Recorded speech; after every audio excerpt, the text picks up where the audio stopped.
Okay, everybody, as you're getting settled and logging in, again, I want to welcome you to our breakout session today on understanding art schools.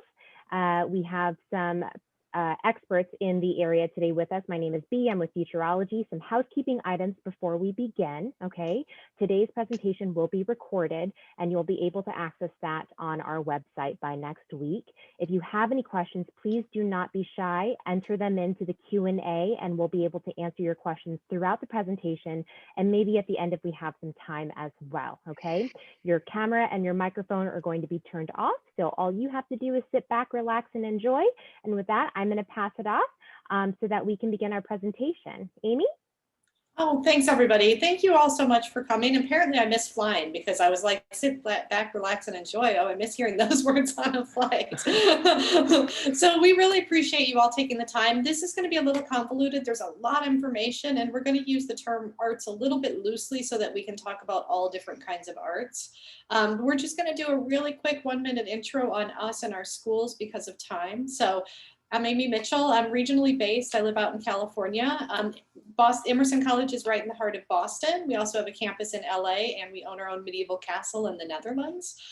We are an incredibly arts and communications focused school. I always call us a very small, creative, quirky kind of place. Probably most well known for theater. I'm actually virtually sitting in one of our theaters now. Film, we're in the top 10 film schools in the country. Creative writing, top ranked for journalism, anything. We actually are the only college in the country you can get a Bachelor of Fine Arts in comedy. So anything in those areas. I'm going to put, make sure you all have our contact information at the end. In the Q&A, I'm going to go ahead and drop an online inquiry form that you can fill out. And then I'm going to put a code in there as well that will actually waive your common application fee if you're thinking about applying. But because we don't have a lot of time, you can reach out directly to us with any questions. Hi there, I'm Columbia. I'm an admission counselor with California College of the Arts. As you might guess, we are in California. Specifically, we are in San Francisco and Oakland, California, so on both sides of the San Francisco Bay. But don't worry, you don't have to decide between the two campuses. Our students move between the two campuses. We have fine arts programs on our Oakland campus, and we have architecture and design as well as writing programs on our San Francisco campus. In terms of the vibe of the school, we really focus on, art that is interested in issues of equity in terms of sustainability. We are a foundation year school, so if you're not quite sure what you want to study and you're interested to explore a really broad interdisciplinary range of courses before settling into a major, that's something that you'd have the opportunity to do at CCA. If you want, you can scan the QR code in the slide here, or you can sort of read that link that says apply.cca.edu/inquiry if you want to get more info, and I'm happy to field any questions later on. Hey everyone, my name is Jason. I am the Associate Director of Admissions at Laguna College of Art and Design. I'm an artist here in Southern California. I'm a painter myself. And yes, I did steal my collage idea here for this slide from CCA, so I am guilty of that. Here we have some examples of the different artwork that our students are making in our majors. We are a very small school, about 750 students total. Our majors are animation. We have a new experimental animation program. We have game art, illustration, entertainment design, graphic design, and then we have our only fine arts major, which is our drawing and painting program. So most of our programs are commercial art majors. We could always discuss more of what that means later on. I'll put my contact info in the chat there if you want more information. I also work as a portfolio coach at the college. So if you need feedback on your admissions portfolio, you're very welcome to reach out to me. Thank you. Hi, my name is Courtney Richter. I'm from Otis College of Art and Design in Los Angeles. In this image, you can see kind of a bird's eye view of campus at the bottom center of the screen. You can see our majors and areas of emphasis up there. So we offer 7 majors as well as 19 minors. So it is a quite interdisciplinary curriculum. Similar to CCA, we do have a foundation year, so you don't have to decide right away or know exactly what you want to major in when you apply. We have about 1,100 students and our student to faculty ratio is 6:1. So definitely a lot of individualized attention. And professional practices is a really huge emphasis at Otis. And we were really proud of our last stats from the graduating class of 2019. 93.5% were employed or in grad school within a year of graduating. So we definitely are we consider Los Angeles and all of the creative opportunities in LA to be a huge asset to our students. So you can scan that QR code there, check out those links that are up on the screen, but I'll also put a link in the Q&A that you can click on to sign up to receive our view book in the mail.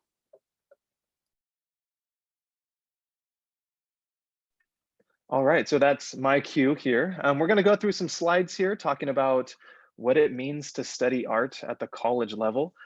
I remember being in high school and just assuming if a school had art in their name, they were all going to be the same. And as you can see, there are a bunch of different schools here kind of nodding their head that that's a very common misconception. And every school has something a little bit different to offer. So studying art, what is an art school exactly? It depends, right? So the college I work for is a visual arts college. There are some art schools that specialize in other types of arts.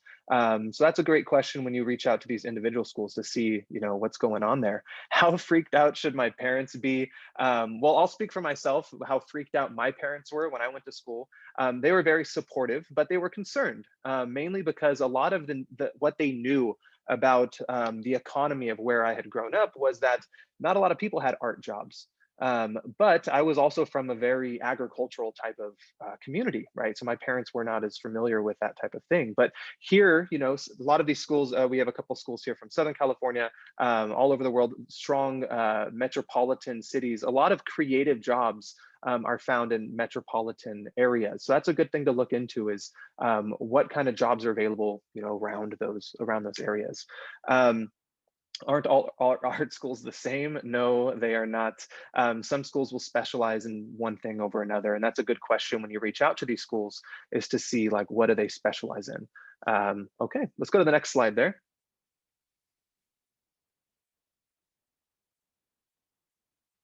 Majors offered at different schools. So here you got an idea of what things could be considered art. A lot of these things we interact with on a daily basis. So this kind of goes back to how afraid should my parents be? When you go see a movie, or you go and you buy a t-shirt, or you go and open up an app, or you go, we're interacting with art constantly, even though we're not as aware of it. So here's a great list of different options for you guys that are art related majors. Okay, next slide, please. BA or a BFA. Now this is a big question. Sometimes you'll find this a BA or a BFA at art schools and large universities, but they mean different things for what the classes will focus on in that organization. A BA tends to be more of a general bachelor's degree program. A lot of that would deal more with liberal arts courses as a part of that. In most cases, that's about 2 years of liberal arts classes, similar to what you may find like at a community college if you went and studied a general ed or an associate's degree at a community college. Sometimes they're similar to what you may be able to transfer into a university to get your BA degree. A BFA degree is going to be more specialized, where you spend more time with your respective major. Let's see if I covered what I want to cover here. All right, let's go to the next slide there. One good thing to note there on the BFA or the BA is in most general cases is they're still both 4-year programs. They'll take around the same amount of time. That'll depend on each school though, in terms of credits required for graduation. BFA versus and BM degree. So BFA specialized in fine arts. So that would include commercial arts as well. And then we have the BM degree, which would be a bachelor's of music. So they're specialized and specific. The focus within a BFA or BM degree program is a little bit more hands-on, right? So if you're learning how to draw something, you're going to be in a class where you're actually drawing. It's not going to be conversations about, what does it mean to be drawing? It's going to be more conversations about actually drawing and doing that stuff. So more of those type of classes. All right, thank you. And next slide, please. Is this a me or is this somebody else? I can't remember what the order is. This is you, Columbia? Yeah, last one for you. Last one for me. Okay, let's wing it here. I'm kidding. Options of places to study. So what you guys have available to you: traditional art schools, schools that are focused only on art there. Art schools that focus on one or just a handful of art forms. I think a good thing to ask when you're looking at these schools is if they have a foundation year. That's where you're going to get a broader set of skills when you come into the school, and then you would specialize later on. Art colleges within larger universities, that's an option there. an art degree at a larger university or liberal arts colleges that offer a major in the arts. And so there's a lot of options for you. I think what I'm trying to do here is dispel the preconception that all art schools are the same. As you guys can see, is there's a lot of different ways to go and pursue the arts. And what we're doing here today is we want to make sure that we're finding a good fit for you. So, alrighty. Thank you, everyone. Cool. Well, now that we've gotten that overview of just the sheer variety of kinds of art programs, I want to dive a little bit in depth into what those options actually mean, especially because many of these terms do sound really similar, but they are different. And we really want you to find the school that's going to be a good fit for you, where the education matches the kind of art that you do want to make. So the two that I have showing up here are conservatories.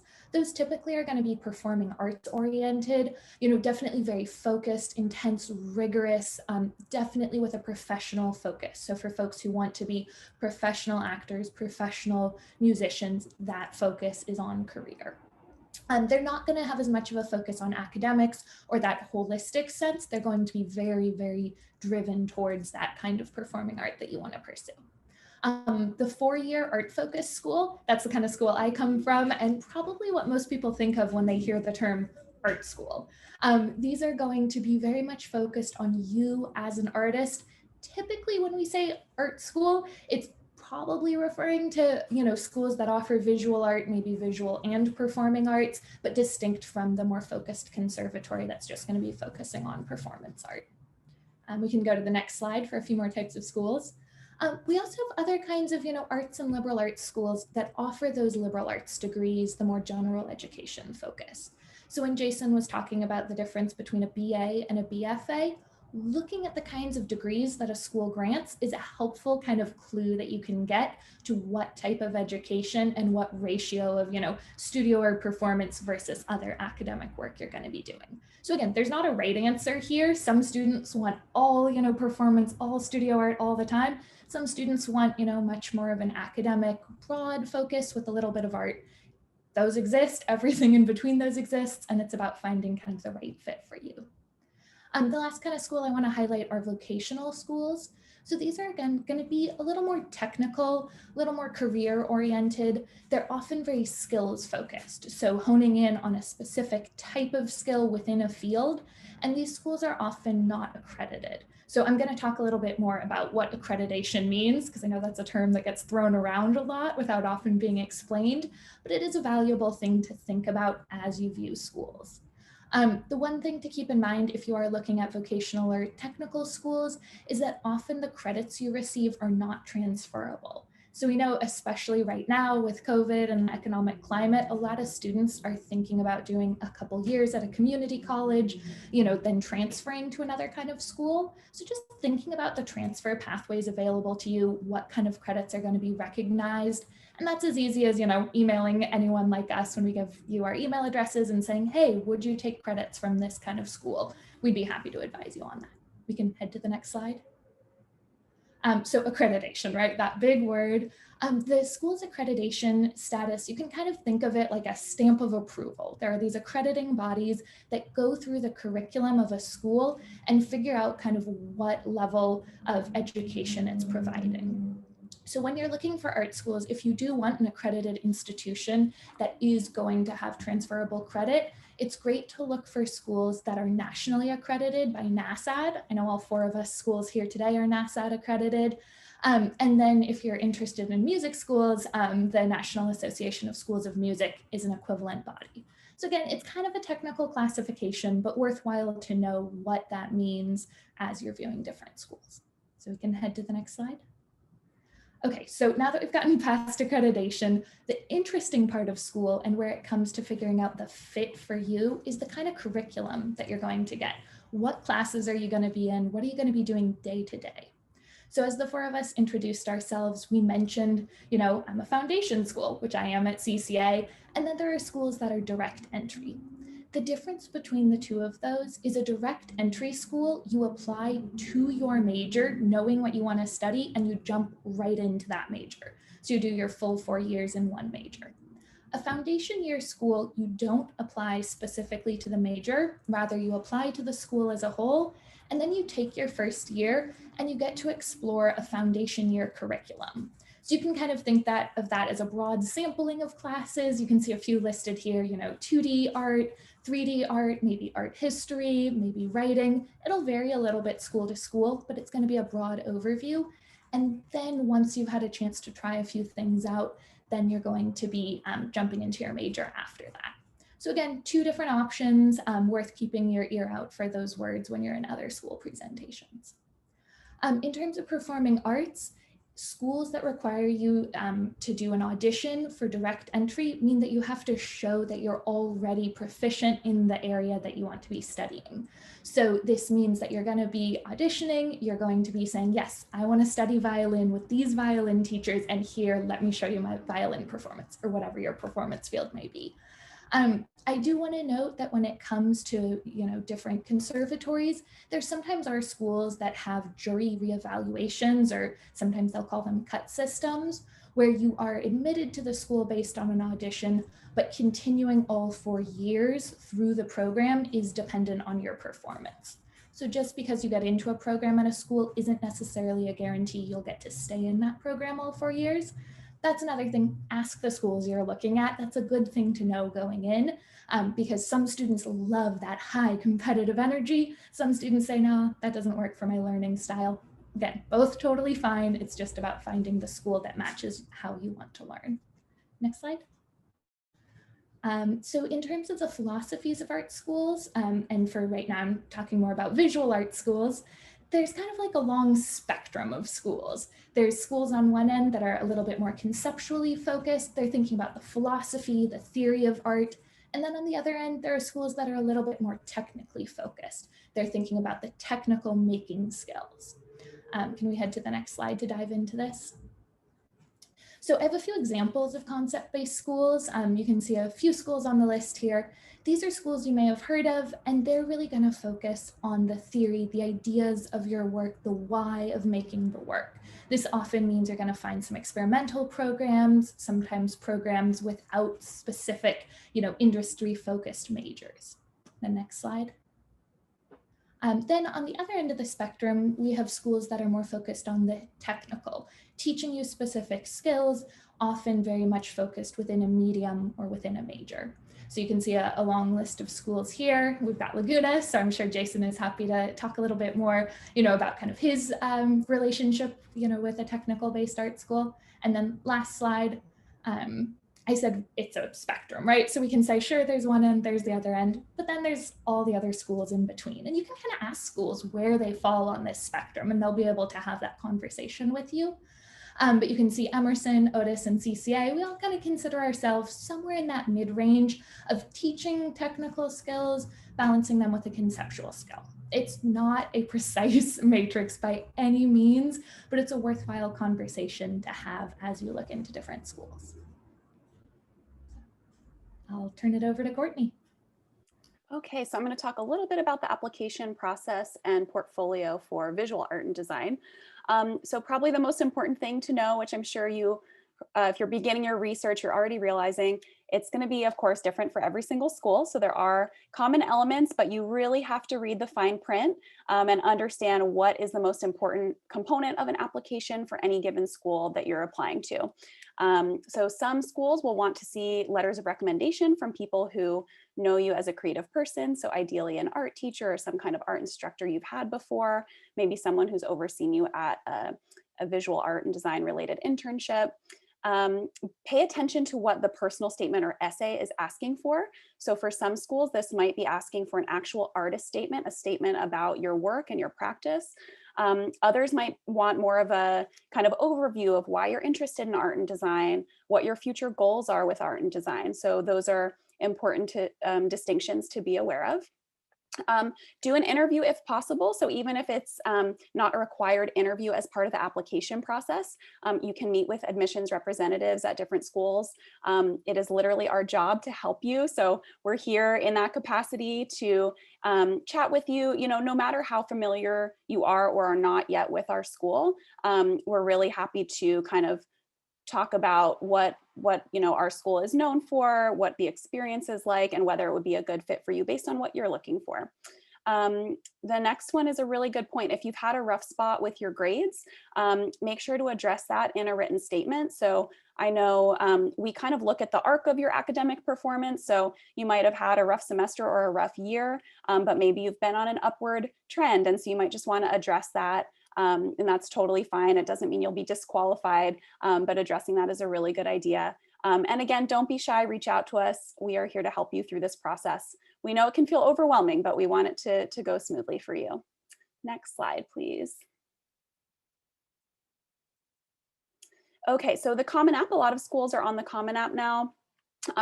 There is a lot of information you need to fill in on there. So in that written portion where you're adding extracurricular activities, don't just think about school-related clubs and sports and things like that. There might be some non-academic, non-school related commitments that have been a big focus for you, whether that's been a part-time job or caring for a family member. All of those things help us see kind of a well-rounded picture of who you are and how you've been spending your time. Definitely highlight all of your relevant experience. So I've definitely seen applications from students who started a little web shop to sell their sticker designs or things like that, that might not be academic, but that really highlight ways that you're pursuing your passions outside of school as well. If a portfolio is asked for, it definitely matters. So this is, again, one of those things, read the fine print, see what each school is looking for in the portfolio, talk to a representative from that school if you're able to. Most schools do use SlideRoom for the portfolio submission. And in SlideRoom, there is going to be a little box for additional information next to every image that you upload. So make use of that space. Tell us about each piece, whether it's just like the title, the description, the dimensions. That basic information is important. But even if you want to give a sentence or two about the context, maybe the idea behind the work, a little bit about the process, keep in mind we're viewing your work on a computer screen. So anything that we might not be able to tell, we would of course prefer to see the work in real life. So any context you can add for us is really helpful. And then again, have a clear understanding of each school's portfolio requirements. And I'll talk a bit more about that. Next slide, please. Okay, so again, most schools will want a portfolio of some sort. This helps us determine your level of technical skill at the time that you're applying, your creative ability, but also the fit. So there's definitely students, like for example, who may want to apply to Otis and their portfolio is 100% photography. Well, we have photography at Otis, that's great, but we also want to see drawing skills because you're going to have a foundation year where you have to draw.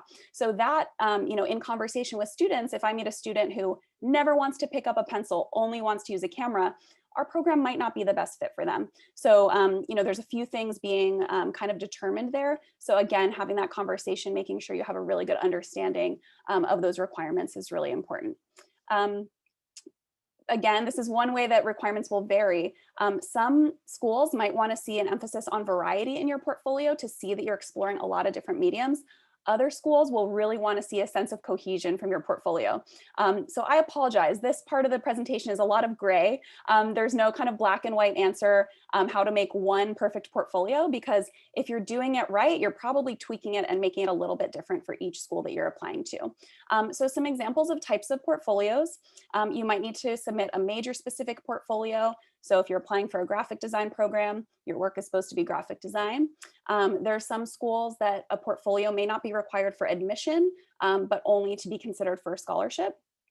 Some schools require a challenge or a themed project. So that's a specific assignment or project that you're doing for that school's application. Some schools might have specific life drawing requirements. So they might actually kind of designate, we need to see 10 examples of this type of work or something like that. Others are going to have a more kind of open approach to what you can submit in your portfolio. And they might want to leave it a little bit more up to you and seeing the work that you're excited about.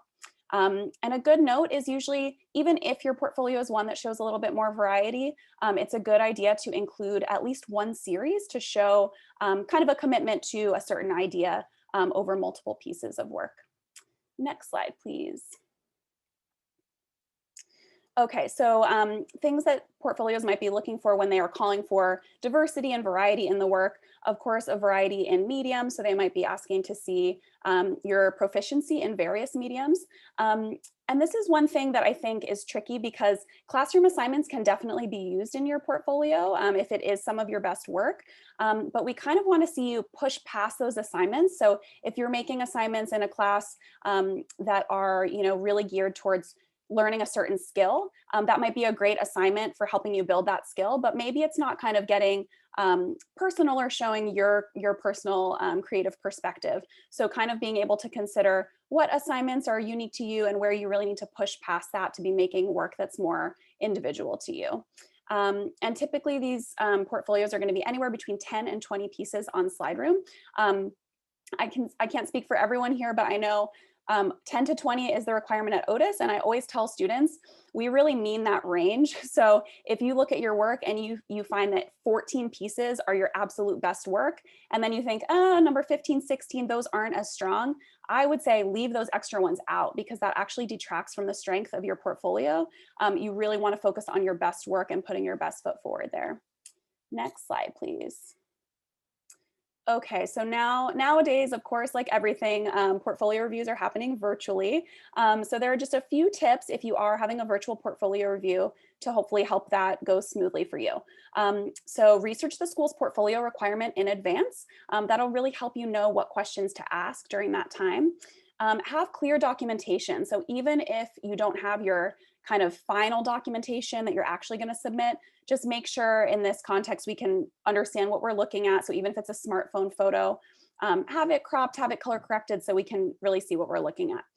It's a good idea to prepare a Google slideshow or at least a Google folder of images, just something that you can open easily, have easy access to, even something that you can send the link to the reviewer so that they can click through them. That works really well. It's really good if you can have a sense of which pieces you want the most feedback on. So usually having anywhere between 5 and 20 pieces is good. More than 20 pieces is kind of hard to get through usually in the amount of time that you would have with a reviewer. But sometimes if you have like a whole range of work, maybe you want feedback on the most recent work that you've made. But if we start talking about work that you made 2 years ago, we want you to kind of take charge of that conversation a little bit and let us know what you really want feedback on. Of course, practice sharing screen on Zoom so that you're comfortable with that. If you're going to be sharing your whole desktop, maybe turn off that feature where you see all of your friends' texts coming in on your desktop. That's happened before with students. I don't particularly mind, but I've been with some students who get a little embarrassed about that. So just, kind of be aware of what you're getting yourself into when you're sharing your screen. And then also I recommend just writing down your questions beforehand on paper, because we all know when you're screen sharing, sometimes you can lose other boxes that are open on your screen. So good old pencil and paper is usually best to take notes during a virtual portfolio review. So I think that's all for my slides. Over to Amy. Thanks, everyone. So this does get a little convoluted. We're about to get into film, theater, music, dance. So this starts to get a little bit convoluted, and I think everybody has sort of mentioned that this is gray areas, not the black and white. So this is where you really want to reach out to your schools. One of the, with a lot of direct questions, our answers is going to be, it depends, because every school is a little bit different. But these are some general kind of things to think about. So for film, anybody who's a filmmaker, number one big thing, follow the time guidelines. If they're only asking for a 3 to 5 minute piece, please don't send us a feature length film, because then we're going to choose the 3 to 5 minutes that we're going to watch, and they may not be your favorite 3 to 5 minutes. Really, what most programs are looking for is that you are a good storyteller, that you can tell a story with a heart to it. And so keep that in mind, especially if you're someone that's really worried about your equipment that you have access to, or your incredible editing skills. It's really that story that has that sense of storytelling, and that there's a heart to that story that probably matters more. If there's something in particular you want to do in the film industry, so you want to be a cinematographer, you want to be a director, you want to write, your portfolio piece should really reflect those areas of your interest. So especially if you want to do screenwriting, you should submit a screenplay. Think about that. Also think about your subject matter. I think sometimes students are like, oh, I finally get to swear as much as I want in my student films, yay. And that's fine if it moves your work forward, but if it's just there to be there, then maybe that doesn't make the most sense. So just be thoughtful about what you're putting in the work, and that you don't really know who's on the other end necessarily reviewing that work. We can go next. So this is probably a little bit more fine art, but this can be true of film as well. Some schools are going to ask you to present on campus, though this year that's probably very, very unlikely that there's going to be any in-person presentation, portfolio reviews or in-person portfolio days. These are just some of those links, though many schools are also having you just upload an admission portal as well. We can go to the next. All right, performing arts. This is where it gets very convoluted. So we'll do our best to kind of go through quickly so you all have time to ask questions. A couple of things I always like to say about the performing arts fields, in particular dance and musical theater, they're very physical fields. You're moving a lot. You need to take good care of your body. So it's something you want to think about for your future if you're looking at some of those areas of interest. For dance, theater, and music auditions, they're really looking for a number of things. They are looking to assess your skill, right? Where are you at now? What kind of skill do you have? But there's also this sense of trying to understand your potential. Who are you going to be at the end of the program? How are you going to flourish? What's your ability to learn? What's your ability to actually complete the program? So there's a lot of that that's going in. What are your creative skills? Do you have a sense of self and a sense of voice in the way that you're moving, in the way that you're acting, in the way that you're thinking? There are some typical requirements. Again, this is one of those, it depends. It could be very different for every school. And typically with a dance audition, you are doing a dance class, and then you are also doing a solo presentation. This year, it's going to be a little different. What a lot of schools are doing is you'll submit a video of your solo presentation, and they may submit a video of a dance choreography kind of piece, and then you would submit a video, or sometimes even doing an online live audition of you performing that piece. But again, it depends. Every school is a little different. Typically for theater, you're doing 2 contrasting monologues if you're an actor, and we'll get more into depth in that in just a second. If you are a technical theater person, or if you're looking at stage management or production, you're typically doing a resume and a portfolio, often an interview as well. Music, sorry, we're trying to bounce through everything. Music, there in the auditions, they're really trying to understand that you have a sense of hearing in your ear, that you understand playing scales, that you can sight read, and that you have a decent amount of performance ability as well. We can go on to the next one. For music auditions, for vocal auditions, you want to prepare at least 2 contrasting pieces. So that could be, operatic, show music, or art song, just a variety. You should memorize as a vocalist. If you're an instrumentalist, you don't necessarily have to memorize because it is required to sight read, and you should be prepared that you're going to do some solo work as probably well as some kind of technical work. Again, these are going to be virtual this year. They may have you submit a video, or they may do them virtually live auditions. It can be a little bit different. We can go next. All right, so if you are a musician, you want to look over the piece you were sight reading before you start. This is actually true, I think, of theater and dance. You should practice in front of as many people as humanly possible so that you are prepared. And you should, since this is going to happen virtually this year, for most schools, you should actually try to practice doing it via Zoom or Google Meet, which means you might have mom or dad set up in another room, because you want to make sure you know where your camera is and how you can move around with how your computer's set up. Especially for any of these auditions, I'm thinking even, dance and theater, you would hate to have your head cut off for the whole audition. So you want to make sure that there's an understanding of how you look. I think most of you are going to be applying to at least at the very minimum 5 schools. All of these programs are very competitive. So you do want to have a good mix of schools that are reach schools that you seem more likely to get in, and have an understanding of casting kind of a wide net and how you apply. We can go on to the next. For dance, again, varies from institution to institution, but most common is going to be a class and then a solo performance piece. Faculty are looking for some different things in dance, especially in modern dance schools. I mean, they're looking for your rhythm and your coordination.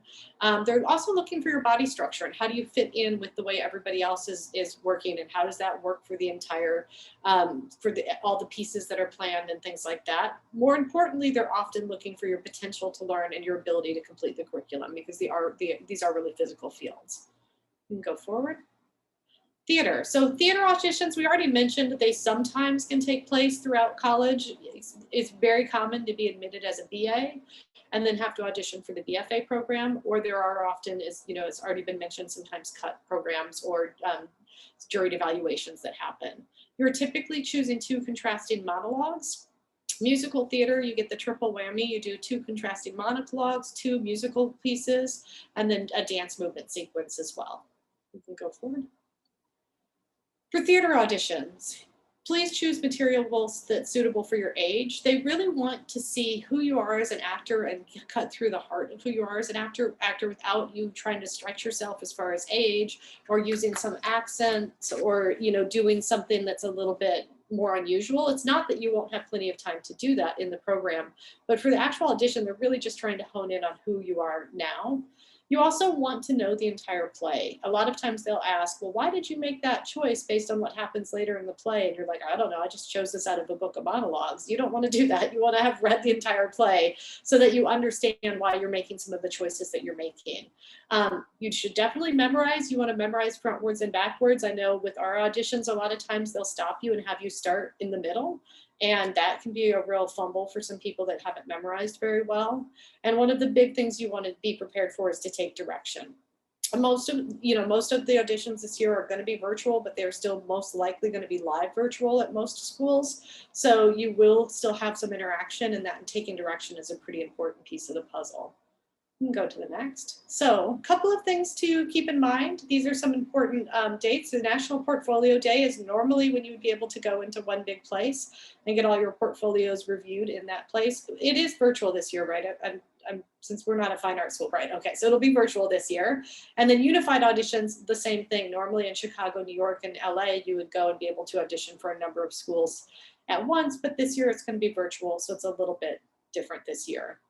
And I think we are going to, here at our contact information, I realized that we can't put anything in the Q&A, so I apologize for that. But you can reach out to all of us here. All of us have a way that if you reach out to us that you can sign up for any sort of online inquiry form. For all of our schools, I shouldn't say that because I don't know that everybody does, but for schools that pay attention to demonstrated interest, this is a way that we can know that you came to attend this. So just email us if you need anything, have any questions. And then we have, what, five minutes for questions. I think we have one in the Q&A box. Let me see. Oh, Joshua's telling us he's a good piano player. So good job, Joshua. That's good to know. Thank you. Yeah. Thank you so much, everybody, for this incredibly informative presentation. You've managed to pack so much into 37 minutes. So thank you for that. I think this is going to be invaluable for our students now and in the future as they watch the recording of this presentation, because it will be posted. We really appreciate your time. We're going to go ahead and open it up to questions. So anybody in here, if you have any questions, please do not be shy. I'm sorry, I'm just trying to adjust the names of these colleges because they're not exactly right and it's bothering me. But if you have any questions, this is your moment, okay? We have some time right now, and you have 4 experts here, admission reps with experience in this. Please ask away. This is your opportunity to get some questions answered and to prepare yourself if you are planning on applying to an art school.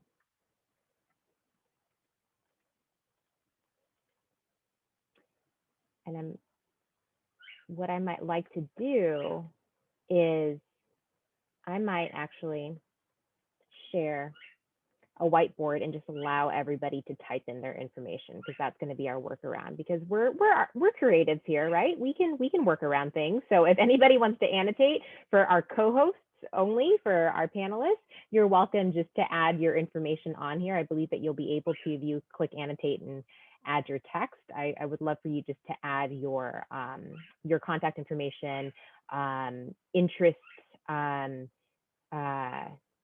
form information. Just let me know if you can access that. There we go.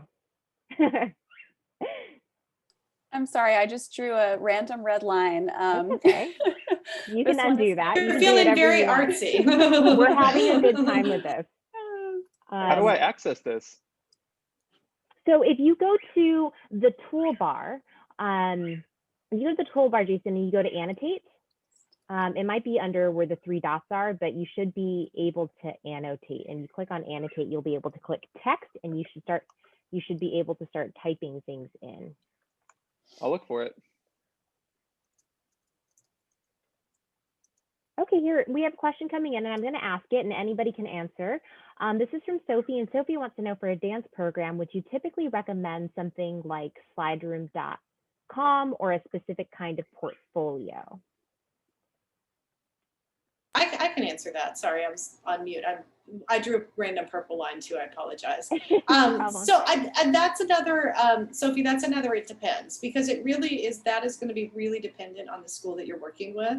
So I would suggest that you reach out directly to any schools that you're looking at working with, and they absolutely can tell you what it is that is the best portfolio option for them. Every school is going to be a little bit different. We're all drawing lines because I don't think we can figure it out. If you click text, you'll be able to pop in a text box. Yeah.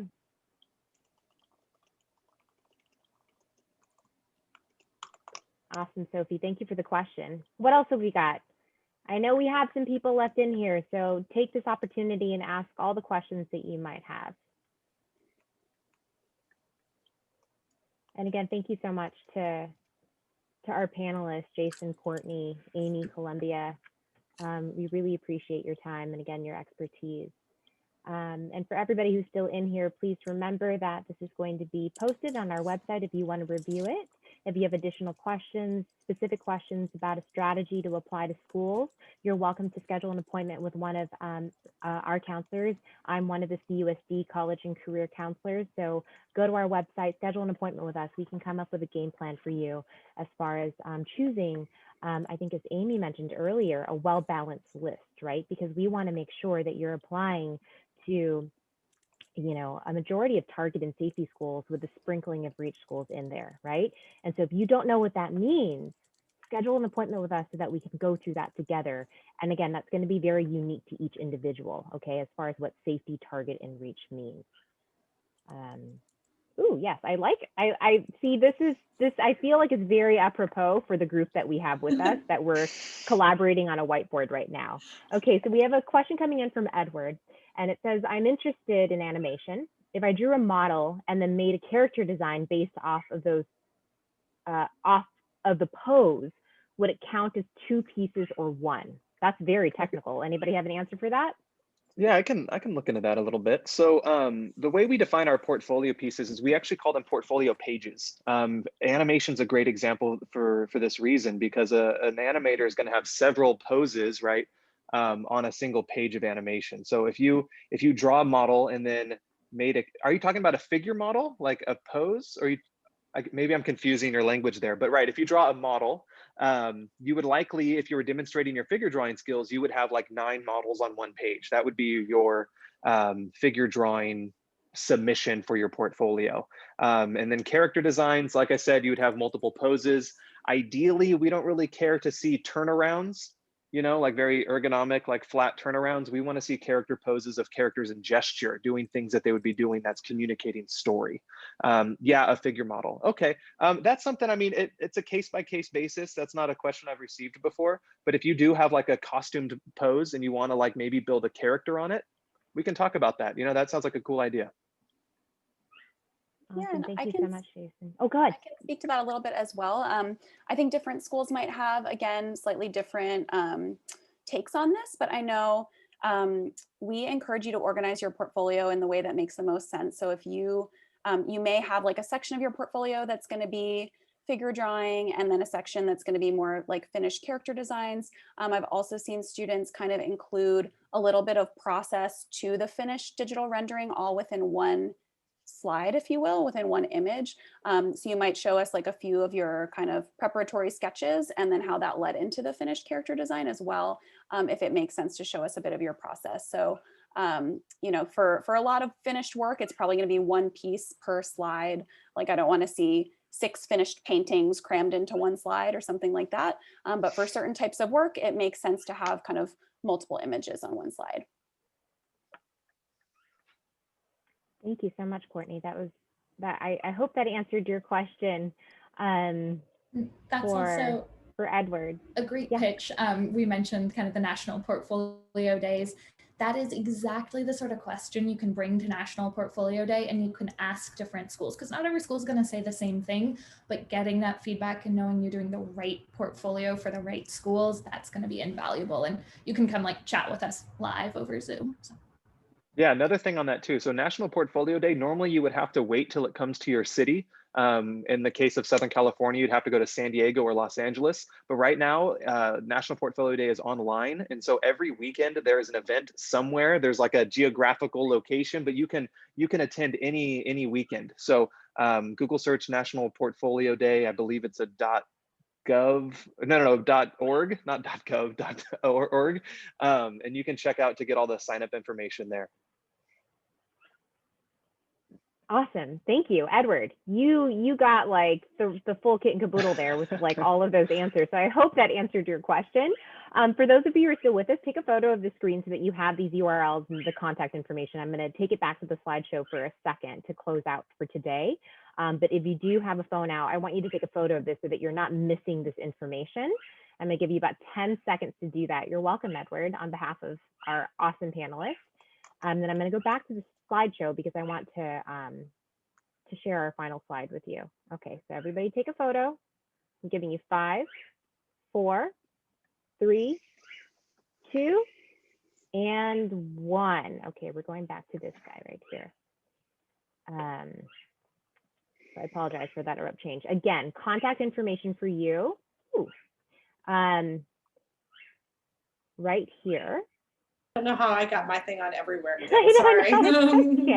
That's okay. Amy's just gonna get some extra. So some more contact information from you. I'm sorry, it's California College of the Arts. Okay, guys. So just let me clarify that for you. And finally, if you are still with us, please take our survey. Let us know. Give us some feedback on today's presentation. We want to make sure that this is better and better and better for you every single year. So we don't know that unless you tell us. So please let us know about your experience as a participant at this fair. This recording will be available on our website. On behalf of CUSD and Futureology, I want to thank our awesome panelists today, Jason, Courtney, Amy, Columbia. Thank you so much for being with us. Again, reach out to them, you guys. If you have questions, they will most likely have an answer for you. So please do not be shy and reach out to them. And with that, if you don't have any other questions, you are welcome to excuse yourself and enjoy the rest of the fair. We have a few more presentations this evening. Visit our site. Our panelists, do you have any closing remarks before we close out? Thank you. Thank you so much. Appreciate it.